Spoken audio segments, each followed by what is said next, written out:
Ова не е Лас Вегас, коцкарниците ќе се регулираат дури и по цената на парите што доаѓаат од нив во буџетот.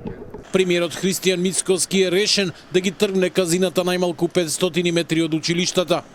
Неговата денешна реакција доаѓа од како трите асоциации на приредувачи на среќа, обложувалниците и вработените во нив жестоко реагираа на, како што велат, нетранспарентноста во носењето на овој закон, кој според нив ќе го уништи бизнисот. На улица ќе остави 10.000 луѓе, а државата ќе остане без 280 милиони евра во буџетот годишно. Мицкоски вели дека државата со години наликувала на Лас Вегас, а новиот закон конечно ќе воведе ред и дисциплина во секторот со игри на среќа.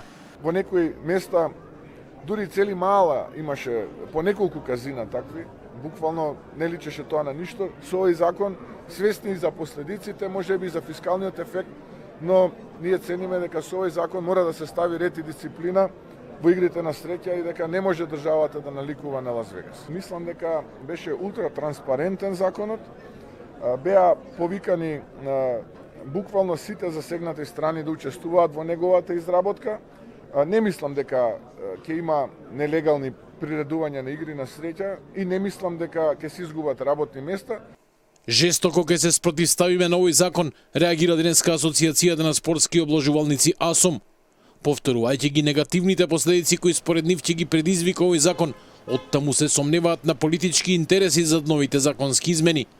Од асоциацијата велат дека е потребен европски закон кој вистински ќе ги штити играчите, ќе го либерализира пазарот на онлайн обложување и ќе обезбеди соодветна заштита и едукација, додавајќи дека со години нуделе одржливи решенија кои би биле во интерес и на граѓаните и на индустријата. Целта на овој закон не е заштита на играчите и граѓаните, туку обезбедување монопол на власта во овој сектор. Ние како приредувачи на игри на среќа нема да го дозволиме тоа. Најавуваме масовни протести и целосно ќе ја изнесеме вистината пред јавноста. Жално е што ниту една институција не се обиде да организира јавна дебата, ниту се одважи да се соочи со нас и да ги слушне аргументите. Не е точна изјавата дека сме биле повикани или дека законот бил подготвуван низ широк консултативен процес. Напротив, законот е целосно изготвен без каква било консултација со нас.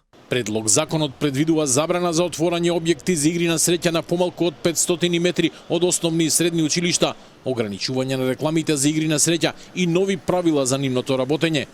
Премиерот Мицкоски и денеска најави дека освен казината, ред ќе се воведува и во работењето на брзите кредити, заложувалниците и агенциите за наплата.